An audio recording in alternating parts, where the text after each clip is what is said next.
Amanhecendo por vezes mais geladinha, por vezes um pouquinho mais agradável. E as diferenças do nosso Brasilzão? Olha, nós vamos voltar a Brasília para conversar com o Cássio Zeyma, mas agora para falar de CPI da pandemia. O Cássio mostrou para a gente agora há pouquinho o prédio do Congresso Nacional e hoje, sexta-feira, é dia de sessão da CPI. Ontem não houve sessão, né? Vocês acompanharam aqui, porque os convocados tinham circunstâncias muito específicas, né? Um deles não apareceu, que é o empresário Carlos Wizard. Inclusive, a gente vai falar da situação do Carlos Wizard daqui a pouquinho. E o outro, aquele auditor do Tribunal de Contas da União, o Alexandre Figueiredo, foi, mas tinha um habeas corpus para ficar calado. Então tinha essa circunstância distinta de outros momentos da CPI da pandemia. Além disso, tinha a votação marcada e depois concretizada, né, porque os senadores aprovaram, da MP da Eletrobras. Então, o plenário ia funcionar, a CPI não poderia funcionar. Então, os senadores entenderam ser melhor suspender o trabalho ontem, quinta-feira, e tocar o barco nesta sexta-feira, data em que vão prestar depoimento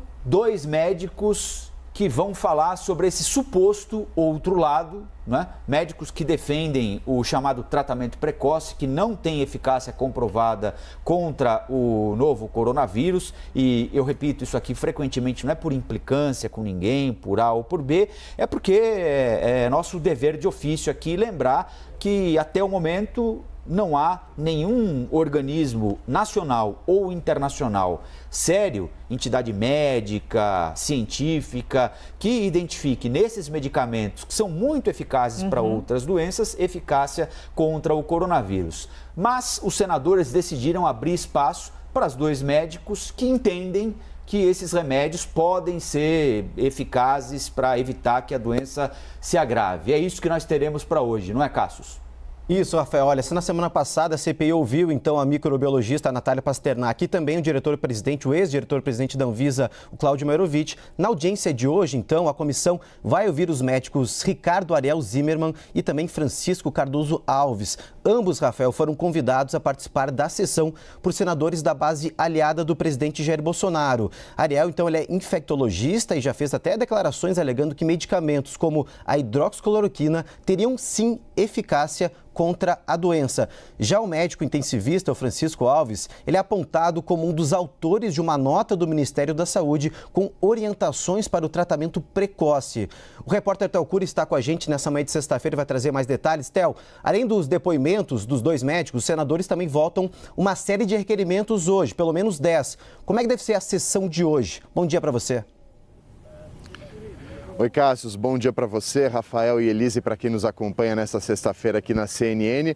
Uma sessão hoje ouvindo esse outro lado. Lembrando que na semana passada a CPI da pandemia ouviu Natália Pasternak e Cláudio Mairovich, 2 cientistas que criticaram o uso de medicamentos e a recomendação de medicamentos para esse tratamento precoce que não tenham eficácia comprovada. Disseram, inclusive, que negar a ciência mata.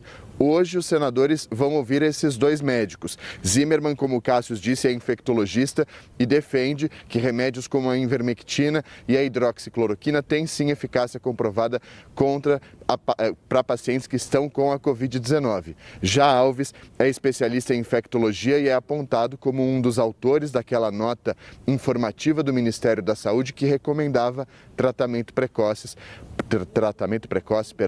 para os pacientes que estavam com a Covid-19. Como eu disse, bastante diferente do que a gente viu na semana passada. São requerimentos que foram pedidos por senadores da base governista lá no Senado Federal. Pois bem, além desses 2 depoimentos de hoje, os senadores vão votar 14 requerimentos.